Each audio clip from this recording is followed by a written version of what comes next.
ہر عبادت سے برتر عبادت نماز، ساری دولت سے بڑھ کر ہے دولت نماز، ہر عبادت سے برتر عبادت نماز۔ الحمد لله رب العالمين والصلاة والسلام على سيد الأنبياء والمرسلين أما بعد فأعوذ بالله من الشيطان الرجيم بسم الله الرحمن الرحيم الصلاة والسلام عليك يا رسول الله وعلى آلك وأصحابك يا حبيب الله الصلاة والسلام عليك يا نبي الله وعلى آلك وأصحابك يا نور الله۔ خلیفہ ثانی امیر المؤمنین حضرت عمر بن خطاب رضی اللہ تعالی عنہ کا فرمان عالی شان ہے،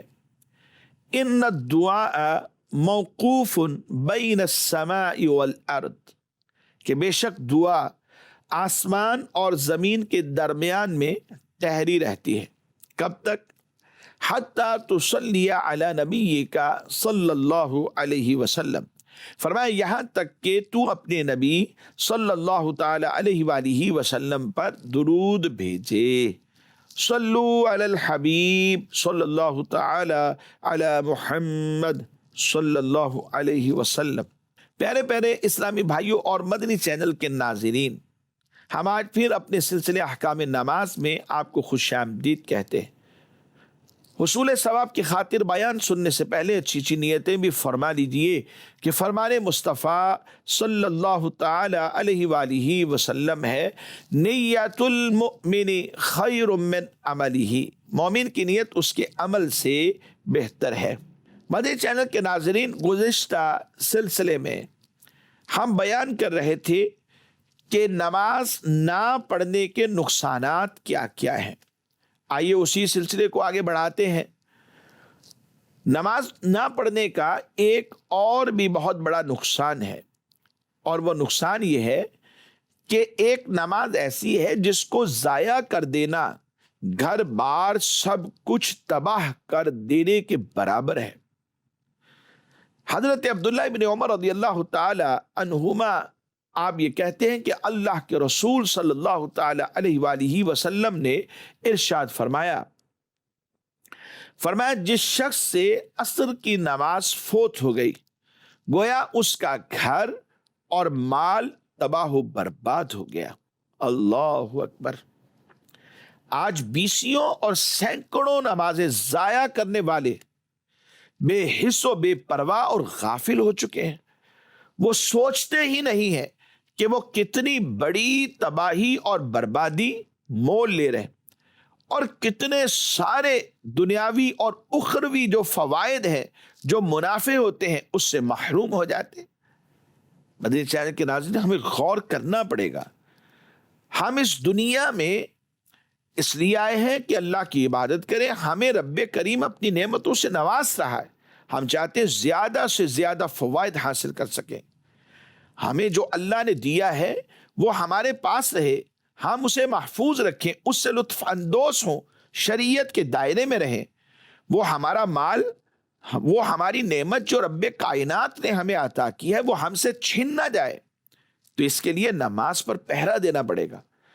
نماز کی حفاظت کریں گے، نماز پر پہرا دیں گے، نماز کی نگہبانی کریں گے، نماز کو اپنے وقت پر ادا کریں گے۔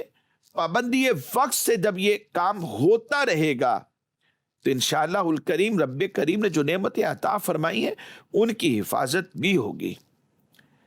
اور مزید ایک اور نقصان سماعت فرمائیے، نماز چھوڑنا تو بڑی دور کی بات ہے۔ جی ہاں، ہم تو بات کر رہے ہیں نماز چھوڑنے کی۔ نماز چھوڑنا تو بڑی دور کی بات ہے، نماز میں سستی کرنے کو منافقت کہا گیا ہے۔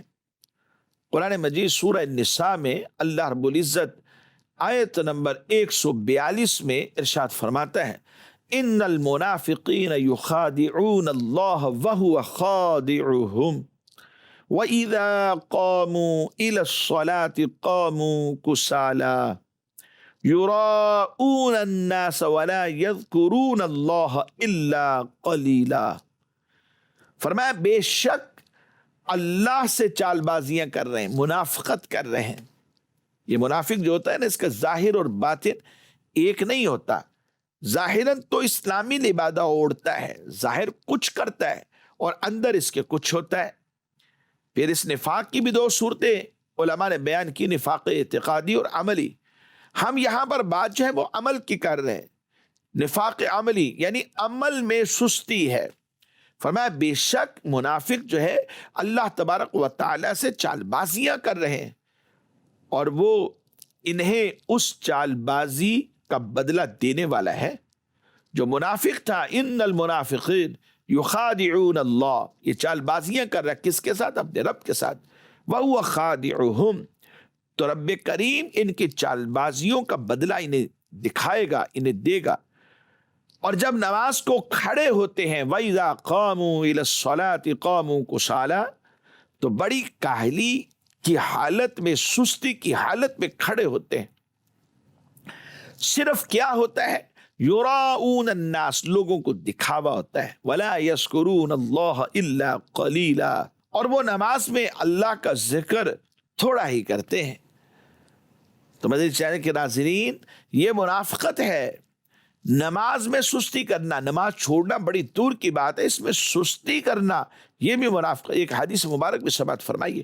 انس بن مالک رضی اللہ تعالیٰ عنہ کہتے ہیں، اللہ کے رسول صلی اللہ تعالیٰ علیہ وآلہ وسلم کا ارشاد گرامی ہے، فرمایا یہ منافق کی نماز ہے، وہ بیٹھا رہتا ہے، سورج کے غروب ہونے کا انتظار کرتا ہے. جب سورج زرد ہو جاتا ہے اور شیطان کے سر کے دونوں کناروں کے درمیان میں ہوتا ہے تو منافق نماز کے لیے کھڑا ہو جاتا ہے اور جلدی جلدی پھر 4 رکعت ادا کرتا ہے. ان میں بہت ہی کم اللہ کا ذکر کرتا ہے.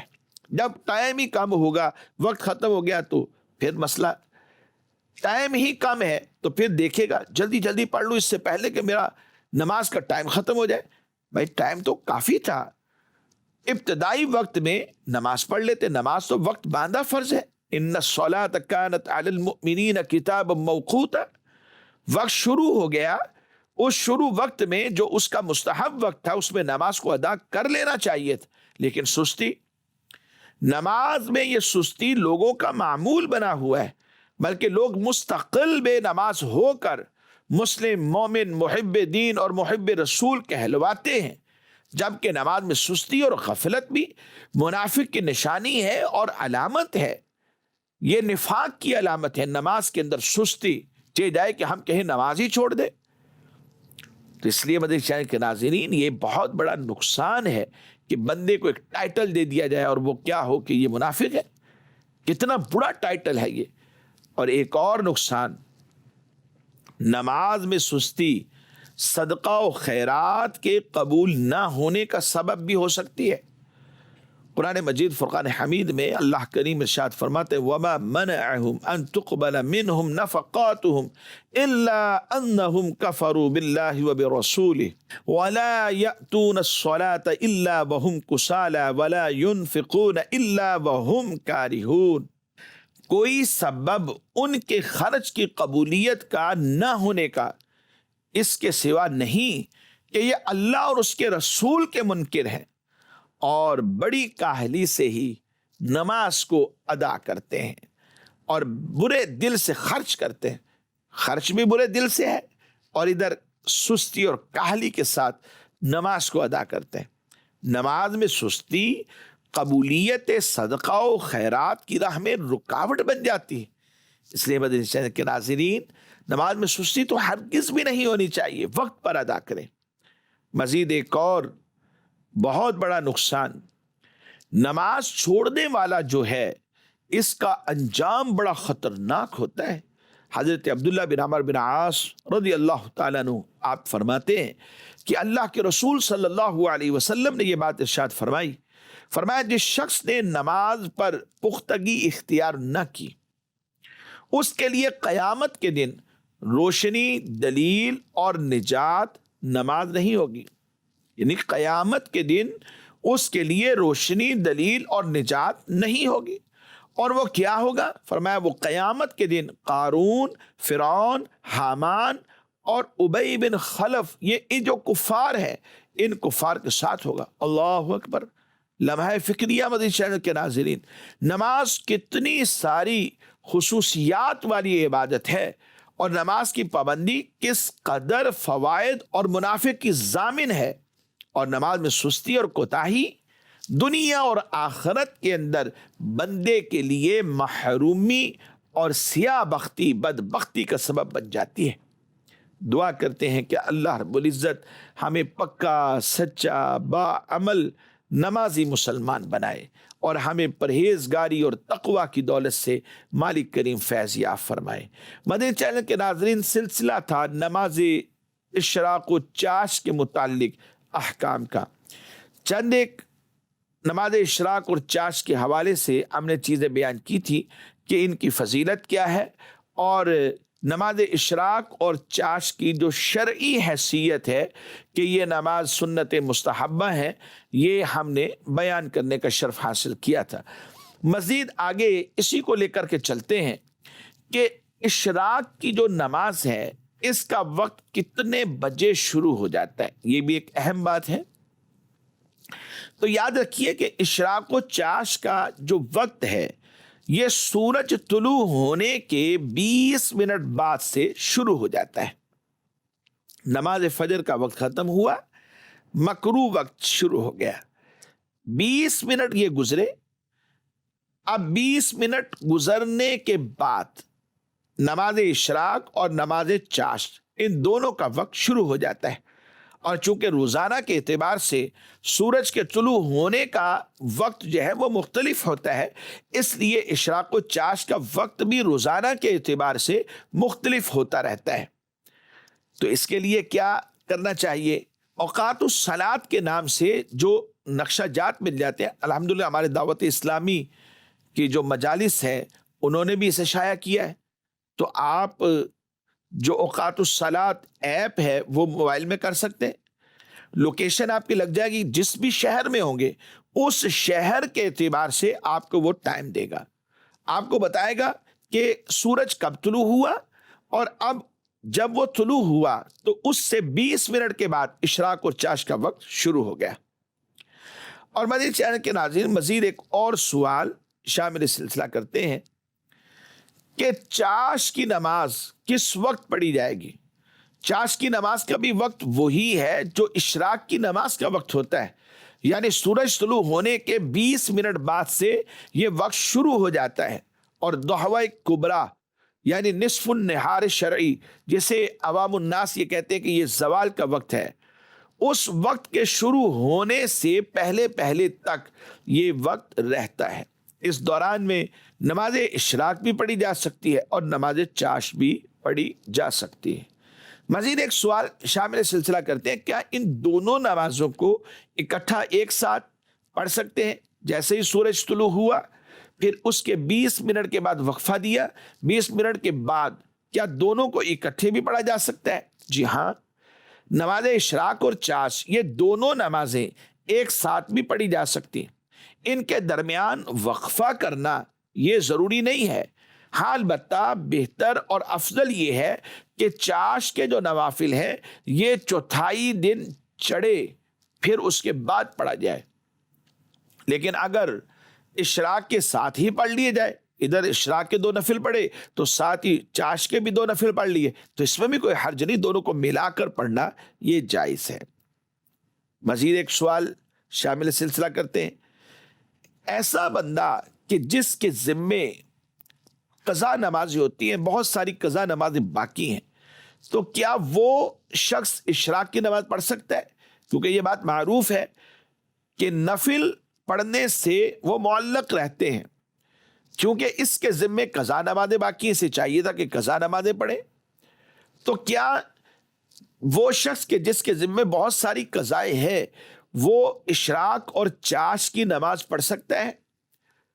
سب سے پہلے یہ بات یاد رکھیے کہ قضا نمازیں ذمے پر لازم ہوتے ہوئے اشراق اور چاش کی نمازیں ادا کرنا اگرچہ کہ جائز ہے، اس میں کوئی حرج نہیں ہے، کیونکہ ان کے جو فضائل ہیں وہ باقاعدہ احادیث کے اندر بیان کیے گئے، اور جس کے ذمہ قضا نمازیں باقی ہوں وہ منسوس نوافل ادا کر سکتا ہے، یعنی جو احادیث کے اندر موجود ہیں باقاعدہ طور پر وہ منسوس ہیں انہیں ادا کر سکتا ہے، اگرچہ کہ اس کی اجازت ہے، مگر بہتر یہ ہے کہ جلد سے جلد قضا نمازیں ادا کر لینی چاہیے، کہ موت کا وقت دیکھے معلوم نہیں ہے کب موت آ جائے، کسی کو کچھ پتہ نہیں ہے، اور بلا اجازت شرعی نماز کو قضا کر دینا یہ بہت بڑا گناہ ہے، سچی توبہ بھی اس کے اوپر لازم ہے، اور نماز کو موت سے پہلے پڑھ دینا یہ بھی اس کے اوپر لازم ہے، نہیں پڑھے گا موت آ گئی ساری نمازیں اپنے سر پہ لے کے چلا جائے گا پھر سزا بھگتے گا، اس سے بہتر یہ ہے کہ جلد سے جلد اپنے ذمے جو نمازیں قضا ہیں ان کا حساب کر کے انہیں ادا کر لینا چاہیے۔ مزید ایک سوال شامل سلسلہ کرتے ہیں، نماز اشراق اور چاش کی رکعات کتنی ہیں؟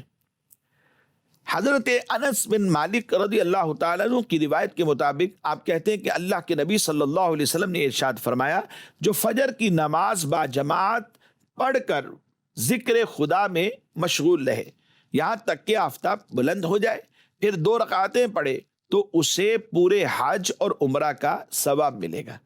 تو یہ 2 رکعتیں جو ہے حدیث کے اندر بیان ہوئی، تو نماز اشراق کم سے کم 2 رکعتیں اور نماز چاش یہ بھی مستحب ہے، کم از کم 2 رکعتیں، زیادہ سے زیادہ چاش کی 12 اور 8 رکعتیں بھی احادیث کے اندر بیان کی گئی، اور 12 رکعتوں کے حوالے سے حدیث میں ہے کہ جس نے چاش کی 12 رکعتیں پڑھی اللہ تبارک و تعالیٰ اس کے لیے جنت میں سونے کا محل بنائے گا۔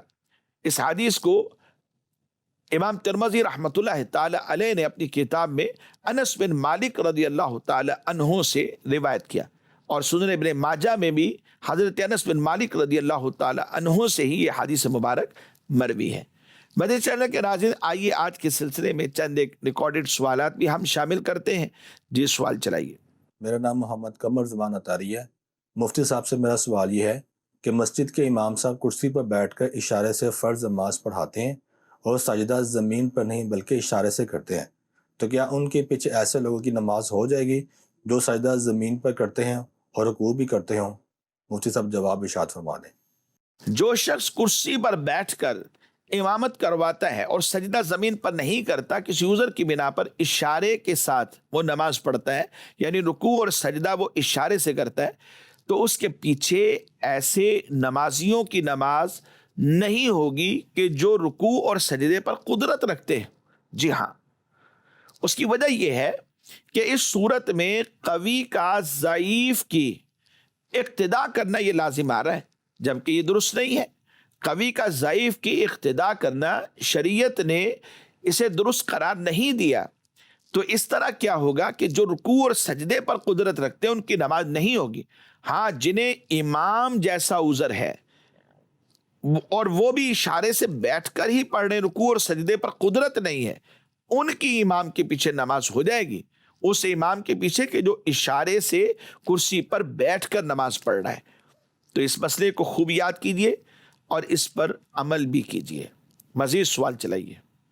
جی، میرا نام محمد طارق جاوید ہے۔ میرا مفتی صاحب سے سوال ہے، بیرون نماز کسی شخص نے تلاوت قرآن پاک کے دوران آیت سجدہ پڑھی جسے وہاں موجود نماز پڑھنے والے شخص نے بھی سنا، تو کیا اس پر بھی سجدہ تلاوت واجب ہوگا یا نہیں؟ اس بارے میں رہنمائی فرما دیجیے۔ نمازی نے بیرون نماز تلاوت کرنے والے شخص سے آیت سجدہ سن لی تو اس پر بھی سجدہ تلاوت واجب ہو جائے گا۔ اس کی وجہ یہ ہے کہ سجدہ تلاوت لازم ہونے کا جو سبب ہے وہ آیت سجدہ سننا، وہ یہاں پر پایا جا رہا ہے کہ اس نے آیت سجدہ سن لی، اگرچہ کہ یہ نماز میں ہے، اور جس نے آیت سجدہ پڑھی وہ نماز میں نہیں تھا، وہ الگ بیٹھ کر پڑھ رہا تھا، اس کی پڑھے ہوئے کو اس نے سن لیا اور یہ سبب ہے۔ البتہ اب یہ نماز کے دوران ہی سجدہ تلاوت نہیں کرے گا، بلکہ نماز اپنی کمپلیٹ کرے، نماز کے بعد یہ اب سجدہ تلاوت کرے گا۔ اس کی وجہ یہ ہے کہ یہ آیت سجدہ اس میں نماز میں نہیں پڑھی، اس نے تو نماز میں صرف سنی ہے، نماز میں پڑھی نہیں ہے، تو اس آیت سجدہ سننے کی وجہ سے سجدہ تلاوت تو واجب ہو گیا، لیکن جب اپنی نماز کمپلیٹ کر لے گا یہ شخص تو پھر اس کے بعد اس سجدہ تلاوت کو یہ ادا کرے گا، پھر اس کا واجب جو ہے وہ ادا ہو جائے گا۔ مزید سوال چلائیے۔ افتخار احمد اتاری فیصل آباد سے، میرا مفتی صاحب سے یہ سوال ہے کہ طواف میں استباء کیا، طواف کے بعد اسی حالت میں نماز ادا کی تو کیا نماز ہو جائے گی؟ جواب ارشاد فرما دیجئے، جزاک اللہ خیر۔ طواف میں استباء کیا جاتا ہے، یعنی جو احرام کے اوپر کی چادر ہوتی ہے اسے کندھے کے نیچے سے لا کر دوسرے کندھے کے اوپر ڈالا جاتا ہے اور کندھا خالی کر لیا جاتا ہے۔ تو طواف پورا ہونے کے بعد طواف کرنے والے کے لیے حکم یہ ہے کہ وہ اپنا کندھا جو کہ طواف کے دوران اس نے استباء کی سنت کی ادائیگی کے لیے کھولا تھا، اس کو احرام کے کپڑے کے ساتھ اب لپیٹ لے۔ اگر کندھا کھلا ہونے کی حالت میں نماز اس نے پڑھی تو علماء نے لکھا کہ یہ نماز اس کی مکروہ تنزیہی ہوئی، جس کا اعادہ واجب تو نہیں ہے لیکن مستحب ضرور ہے۔ تو لہٰذا کوشش کیا کرے جیسے ہی طواف ختم ہو گیا تو جو کندھا کھلا ہوا چادر کو نیچے سے نکال کر اوپر سے ڈھانپ لیا جائے، کیونکہ کئی مرتبہ ایسا ہوتا ہے کہ پھر ایسے ہی نماز پڑھ لی جاتی ہے استباء کی حالت میں، جبکہ اس طرح نماز پڑھنا یہ مکروہ تنزیہی ہے۔ مزید سوال چلائیے۔ میرا نام محمد یوسف اتاری ہے۔ میں مفتی صاحب سے یہ سوال کرنا چاہتا ہوں کہ بعض علاقوں میں مساجد بہت دور ہوتی ہیں اور اذان کی آواز بھی نہیں آتی، اگر کوئی اپنے گھر میں نماز پڑھے تو کیا وہ اذان اور اقامت کہے گا یا بغیر اذان اور اقامت کے بھی نماز پڑھ سکتے ہیں؟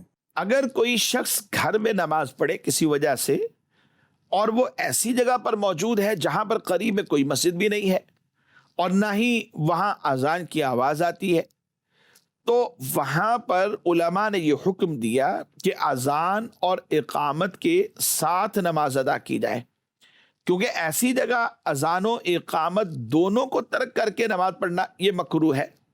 البتہ اگر کسی نے اذان نہ دی لیکن اقامت کہہ لی تو کراہت پھر باقی نہیں رہے گی، مگر بہتر یہی ہے کہ اذان بھی کہے اور ساتھ میں اقامت بھی کہے اور پھر اس کے بعد نماز پڑھے۔ مدنی چینل کے ناظرین، ہمارے آج کے سلسلے کا وقت اختتام کو پہنچا۔ ہم آپ سے اجازت چاہتے ہیں اور دعا گو بھی ہیں اللہ کریم ہم سب کو ان سنے ہوئے مسائل پر عمل کی بھی توفیق عطا فرمائے، آمین بجاہ النبی الامین صلی اللہ تعالی علیہ وآلہ وصحابہ وبارک وسلم۔ ہر عبادت سے برتر عبادت نماز، ساری دولت سے بڑھ کر ہے دولت نماز، ہر عبادت سے برتر عبادت نماز۔